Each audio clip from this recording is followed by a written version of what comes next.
T'uy't'tanat Cease Wyss. My traditional name is T'uy't'tanat, and T'uy't'tanat means woman that travels by canoe to gather medicines for all people. I'm Squamish, Stalo, and those are two Coast nations. And I grew up with the Squamish ílwətaʔ, with the Squamish people, and have lived around Vancouver and the Greater Vancouver Regional District for most of my life. And my nickname is Cease. My name's Adam. I am from the San Francisco Bay Area, which is also the unceded and currently unrecognized territory of the xwməthkwəy. And I am really grateful to be able to live here in Vancouver, which is also unceded Squamish, Tsleil Waututh, and Musqueam territory. My name is Mendel, and I was born here and grew up here where we're recording. So in the studio. Yeah, right here. I'm Adam Huggins. And I'm Mendel Skolsky. And this is the first episode of Future Ecologies, the podcast where we explore the shape of our world through ecology, design, and sound. We've got a wild first season lined up for you, with stories from up and down the Pacific coast of North America, where we'll talk about how to get rid of a dam, blast it, leave the rubble, and then that becomes like part of your stream structure. Where to find the rarest plants on the planet, the loneliest plant. It was discovered by the great botanist Peter Raven when he was 13, of course. And what might be behind those lights in the sky you keep insisting were UFOs. It is awesome because it's something natural. But at the moment I said, well, I'm gonna die here. The city is going to be destroyed and I'm gonna die.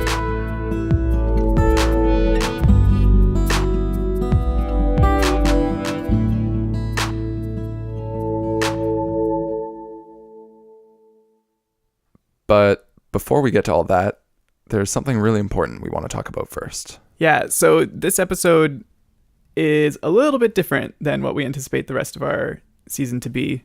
And that's because we're just going to be talking about the land that we're recording this on.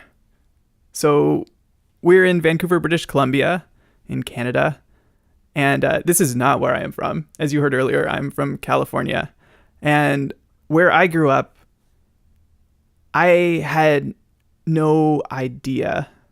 It was never made apparent to me. There was no acknowledgement, at least not widespread, that we were on land that had an indigenous history at all. In fact, for most of my life, I didn't know. And when I first came up here to British Columbia, every event that I went to, you would go and you sit down, and the first thing out of the presenter's mouth will be, we're on the unceded territories of Coast Salish peoples. So this has been evolving up here for a little while in the name of truth and reconciliation, that the first step is that acknowledgement, that we make sure that everybody understands that is the history of this land. Right, it's like an Alcoholics Anonymous program. There is a first step for sure. Colonizers Anonymous. And as much as it might start to seem like rote behavior for a lot of people, that there's just this perfunctory gesture that's made at the beginning of any public event, I think that it is, in fact, a very powerful thing to make sure that gets into people's consciousness. It's really special. I've never been anywhere else really where this occurs regularly, and it actually feels weird to me now when I visit other places that we don't routinely acknowledge whose territory we're standing on. Right. So for those of you, any of you who might not know what unceded territory means, that's just that this land, BC, was never given by treaty to the colonizers. So legally speaking, it's still native land. Which essentially makes Vancouver the world's most expensive squat. Pretty much. And the reason that we're bringing this up right now, it's a good place to start. But also, we're going to be talking a lot about ecology and a lot about how we design our natural spaces and how that's going to affect our future. And one of the first and most important things you realize when you study this is that you can't disentangle the ecological aspects of these questions from the indigenous histories of whatever piece of land that we're talking about. And so it's really important that we talk about this before we get into any of the more sciencey stuff, especially since we're basically just two white guys doing this podcast. Well, speak for yourself. You're mostly white passing though, right? White passing, guy passing. But yeah, so we're just going to sit down with Cease and we're going to talk about what it means to inhabit native land. And we hope that you also get something from this conversation about how to podcast on unceded territory. Okay, so we can't see this, but I'm going to describe it for the podcast's sake. But on my arm is an image that is actually a signature of my great, great, great, great, great, great grandmother. And the signature I found on a document, a court document from very, very early Vancouver records. Our family had started a ranch called Kanaka Ranch over where Weston Bayshore is. And I call her my Granny G to the 6th degree instead of saying the G's all the way. But she is the one that went to City Hall, which was a tent at that point on Canby Street. And she was being bullied by developers for this place. She was like, I've had enough of this. I'm going up. And she got squatters' rights to stay on the land. And they did a court document that she had to stand there and explain in the little bit of English she knew, because she spoke Coast Salish. She spoke Squamish, Snatcham. And the court secretary typed it up and read it out to her, probably explained what she said. And then my grandmother made this mark, and it said in brackets, the mark of Mary Siamia Ihu. You know, when you think about that, like that was a document to save our land before there were land claims, made by a woman. Women weren't even recognized, right, until 100 years after she signed this. And with that mark, and then my dear friend Canahoose, who's a freedom fighter, land defender, water defender, does hand poke tattoos. So she did 6 marks to mark the generational gap between myself and my grandmother. So I can carry that and have that as my reminder of that work that she did and how brave she must have been to go into this environment that was completely foreign to her. At the time that she's doing this, there weren't even proper roads because it wasn't a proper city. So it was like the late 1800s. In its own sense, that's a treaty, right? And it's a signed treaty, and she didn't sign it in English. She signed it in her mark. This is her name. So Cease was full of great stories, just like that one. And in keeping with the idea of this being a guide to podcasting or doing literally anything on unceded territories, we've organized our conversation with Cease into little bite-sized lessons for you to take home with you. The first one, good intentions do not excuse you from doing your homework. Well, I think when people are going into a place where, whether they're familiar with it or not, it is always good to research what, the stories of that land has been over a long period of time. And I kind of veer away from his story because there's her stories and their stories. And so looking at the land's stories and understanding how long this ecology has existed. Because when you look at it from an Indigenous worldview, it goes far back in the timeline to the beginning of time. And we always say that the rocks are our grandfathers. They're the oldest living beings on the planet. And the plants are the second oldest beings on the planet. And humans come along way far away from that timeline. They're way, The world exists for thousands, millions of years without humans, and then humans come along, and in a short time we destroy a lot of things. So if you really want to remediate and restore and help wetlands and other parts of the environment, you need to go and allow it to know you, because that forest is our grandparents' home.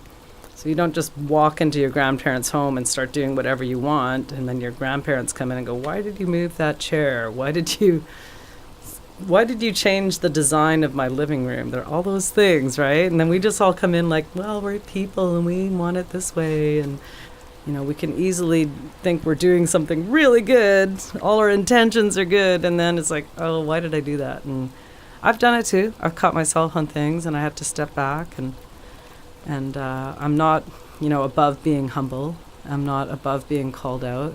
It's why I hang out with really young people, especially kids, because they will totally say everything that's on their mind. And often you're like, oh, man, like that little 8-year-old just schooled me. Which brings us to lesson number 2, learning to take criticism. It's like, people taking cough syrup they hate. They take it because they know it'll make them better, but they don't like it, Although I have to say my cough syrup always tastes good. So I've made it so it doesn't taste disgusting. Another big piece was seeking out and entering into a relationship with the Indigenous peoples wherever you live or travel, especially if you're intending to harvest something from their territory, like, say, a plant. Or a mushroom. Or a story. When I think about where I'm going to go, it's in a place I've never been. I'm going to find out where the local Indigenous people are if I'm not connecting. It sounds funny, but I'll type up a little status update on my social media and say, I'm in this area. Does anybody know anybody here I can go visit? And just bring a gift to say thank you for being here. Because I know it doesn't matter who I meet up with, I'm going to get a story. I'm going to share my story. We're going to find out what we can offer each other. And then if it's meant to be for me to pick something, then I don't have to worry because I've made that contact and asked. And if I'm not allowed to, it's fine. It's also fine. I learned that that's a place I can't go pick. So case in point is the Nisga'a Valley, the Nass Valley. I can't go in there and just decide, I'm going to go mushroom picking and, I want to get some medicines. I have to go with somebody who's Nisga'a, so that at any point, and you might think you're out in this vast forest, thousands and thousands of hectares, quote unquote, who's going to see you? As soon as we're out with this guy, I go out a couple of years ago, everywhere we went in the forest, somebody showed up randomly. And I was like, I'm so glad I'm with my friend. Because that would have been an awkward conversation otherwise. I would have been kicked out. Yeah. I would have had everything confiscated. But they're like, what are you doing? Oh, my friend Cease is teaching me about medicines. And they know I'm not from there. And they're from there. But they realize I'm bringing my knowledge in and sharing that just openly. And they're openly sharing their medicines with me. So it was total reciprocity. Reciprocity was another central thread to our conversation, specifically how to practice it when giving or receiving valuable knowledge. When somebody asks you for something in exchange for what they're giving you, you don't question it, and you don't sit and go, oh, it's going to cost me this much or that much. It's insignificant, because my daughter told me something really profound a few years ago. She said, money is alchemy. It doesn't exist. Since I looked at it from that perspective ever since, I don't care when, it's not that I'm filthy rich and it's not that I make a lot of money, but if I have to get something and I know it's a certain price, I just get it. So this guy wanted a specific pair and size of cowboy boots. I researched everything for these boots. I couldn't get the exact size. And then he stumbled across a store close to him that had them. He said, come in, we'll order them from here. So we ordered them. Well, then they didn't come in, and 4 months went by, and I went back and I said, give me back my money. And they're like, okay, but they screwed up and actually charged me again. So I was like really mad. I was like, oh my God, I've just paid $600 for a pair of boots I've never seen, right? So I had to go back and get all my money back from them. Then we went down the street about 2 blocks away, and there were the boots, the exact fit and the exact everything that this guy wanted. So I bought them. They're close to $300, and I just went in and I got them. And he was so happy. Like, he was so gleeful. Like, the amount of knowledge that he has since then imparted to me is beyond what I would consider what I gave him. So it was a big lesson for me to realize that, you know, yeah, you think, oh, it's like $200 or whatever, but then you realize the amount of knowledge you're getting is like a lifetime of knowledge. And how long did it take him to acquire that? So it cost me a pair of boots, and I think that that's awesome because he continues to educate me because I respected his request. I didn't hesitate. I didn't judge him.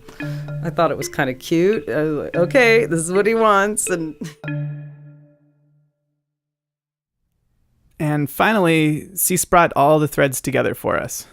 When I think about ecology, I think about humility and reciprocity, and I think those are 2 things we have to work on in a deeper sense with our environment.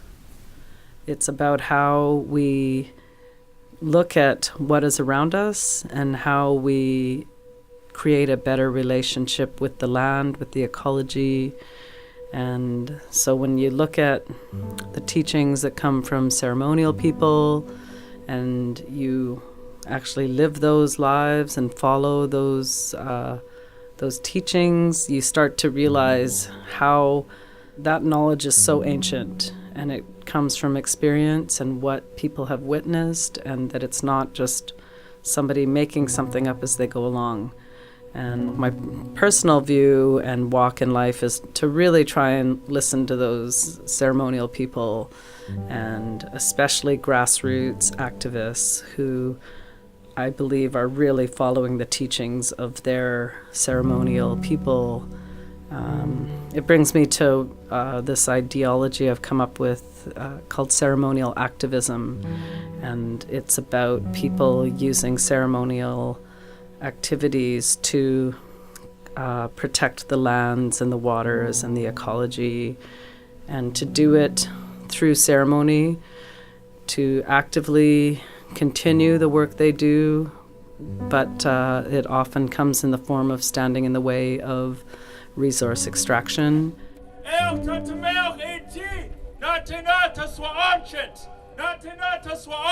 Squamish os Ochomel, Musqueam os Ochomel, Selilwitulh os Ochomel. People in this province and in this city know that this coast is our most precious relative, that we have a sacred obligation, all of us, not just Indigenous people, to protect what was given to us by our ancestors for the next generation. That's a responsibility for every single one of you living on our territory.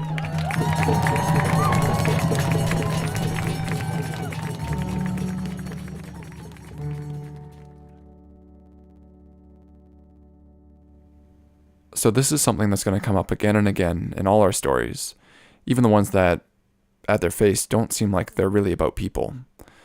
Resource extraction is often taken as a fact of life. The big question is, can we change that?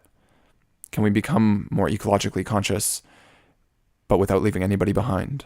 It's definitely something that we're going to cover in more depth later on. But for now, I think what we're trying to do is just listen to the Indigenous perspective that comes from the place where we live.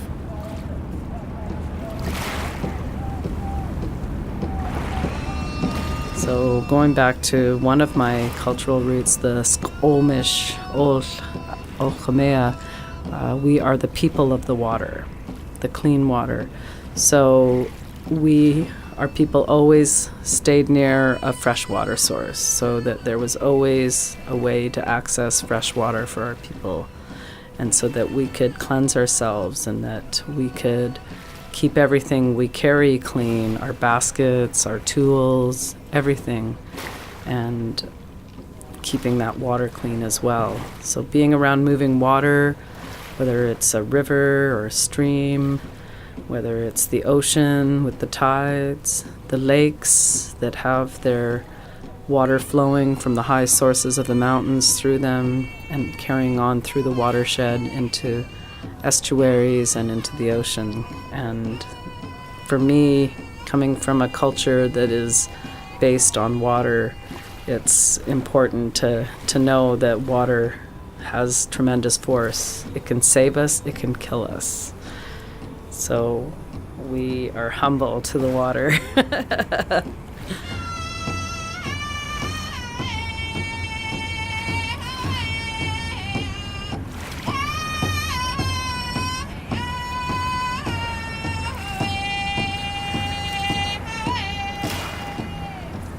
So let's hear you say that. Chen Quen Mantomi. Mentomi. Let's say it Chen again. Quen Mentomi. Anha Squalowins. So I said, my heart feels lifted. That what we just shared, the word is, that phrase means really good work.